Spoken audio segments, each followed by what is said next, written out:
अनैतिक संबंधाचा शेवट किती भयंकर होतो आपण आज व्हिडिओमध्ये बघणार आहोत.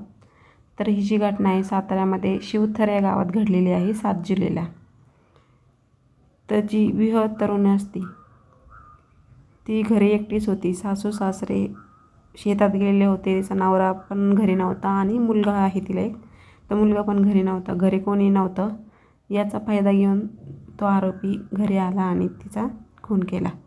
ते कसा केला हे आपण व्हिडिओमध्ये पूर्ण बघणार आहोत. व्हिडिओ पूर्ण बघा. पूजा जाधव असे तरुणीचे नाव आहे. 2017मध्ये तिचा प्रथमेश जाधव या तरुणाबरोबर लग्न झालं होतं. विशेष म्हणजे त्यांचा प्रेमविवाह झाला होता. लग्नानंतर पूजाला एक मुलगा झाला. त्याच काळामध्ये गावामध्ये असलेला अक्षय साबळे या तरुणाबरोबर सूत जुळलं तिचं. पहिलं प्रेम असताना सुद्धा परत तिला प्रेम झालं बघा. दोघांचे प्रेम संबंध चालू होते. पती कामावर जात होता, सासू-सासरे शेतात जात होते, पूजा घरी असायची, एकटीच असायची. त्यामुळे हे चान्स मारत होते. पूजेचे घर गावापासून लांबच होते, आजूबाजूला एकही घर नव्हतं, त्यामुळे ते चान्स मारत होते. अक्षयला काही करून पूजाबरोबर लग्न करायचं होतं. तो तिला मुलासह स्वीकारायला तयार होता, पण पूजाचा लग्नासाठी नकार होता. ती लग्न करण्यास टाळाटाळ करत होती.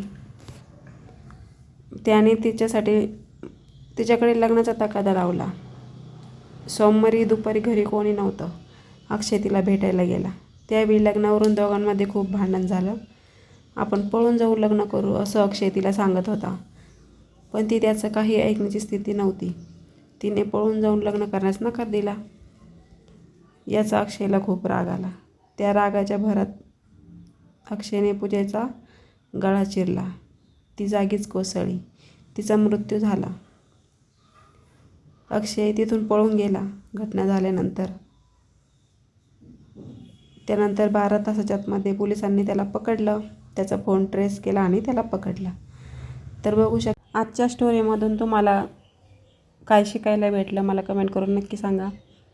चॅनलवर नवीन असं सबस्क्राईब नक्की करा. भेटूया अशा नवीन व्हिडिओमध्ये. व्हिडिओ पूर्ण बघितल्याबद्दल थँक्स फॉर वॉचिंग. धन्यवाद.